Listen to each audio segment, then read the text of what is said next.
ములుగు జిల్లాలో మరోసారి పెద్ద పులి సంచారం కలకలం రేపింది. భూపాల్పల్లి అడవి నుంచి రాత్రి వేళ జాకారం సమీపంలో ఫారెస్ట్ నర్సరీ వద్ద రోడ్డును దాటుతున్న పెద్ద పులిని ఓ అంబులెన్స్ డ్రైవర్ గుర్తించాడు. సమాచారం అందుకున్న పోలీసులు సంఘటనా స్థలానికి చేరుకుని గాలింపు చర్యలను చేపట్టారు. కంచె దాటే క్రమంలో ఫెన్సింగ్ పోల్ విరిగినట్లుగా ఫారెస్ట్ అధికారులు గుర్తించారు. భూపాల్ నగర్ నర్సరీ వద్ద పెద్దపులి అడుగుజాడలు స్పష్టంగా కనిపించడంతో అటవీ శాఖ అధికారులు అప్రమత్తమయ్యారు.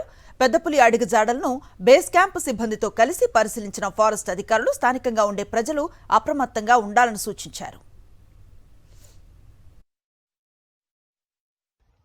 టైగర్ పగ్ మార్క్స్ కనబడ్డాయి. అవన్నీ చూసి దాన్ని ట్రాక్ చేస్తే అది భూపాల్పల్లి ఏరియా, చెల్పూర్ ఏరియా నుంచి ఇటు మాకు పందికుంట బీట్ అని ఉంటుంది.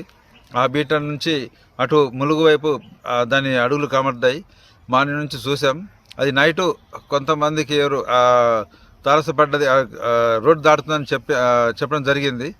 దాన్ని ఆధారంగా తీసుకునేసేసి ముందుకు వెనక దాన్ని చూస్తే దాని అడుగులు అటు మా రేంజ్లో ఉన్నట్టు తెలుస్తుంది. ఆ పులి అడుగులను చూసి మేము భయపడుతున్నాం. గ్రామస్తులము చాలా ఇబ్బంది పడుతున్నాము. ఆ పులి వల్ల మాకు చేళ్లకు అటు ఇటు వెళ్ళేటోళ్ళం ఉన్నాం కాబట్టి మాకు ఇబ్బంది అవుతుంది. వెంటనే ఫారెస్ట్ అధికారులు స్పందించి ఆ పులిని ఉన్నదా లేదా వెళ్ళిపోయిందా అనేది సమాచారం మా గ్రామానికి తెలియపరచాలి. వాళ్ళు ఒకవేళ ఉంటే కనుక పట్టి దాన్ని బోన్లో పెట్టడమా లేకపోతే వేరే అడవికి తరలించడమా ఏదో ఒకటి వెంటనే చేయాలి. గ్రామస్తులు చాలా వరకు భయాందోళన చెందుతున్నాం మేము.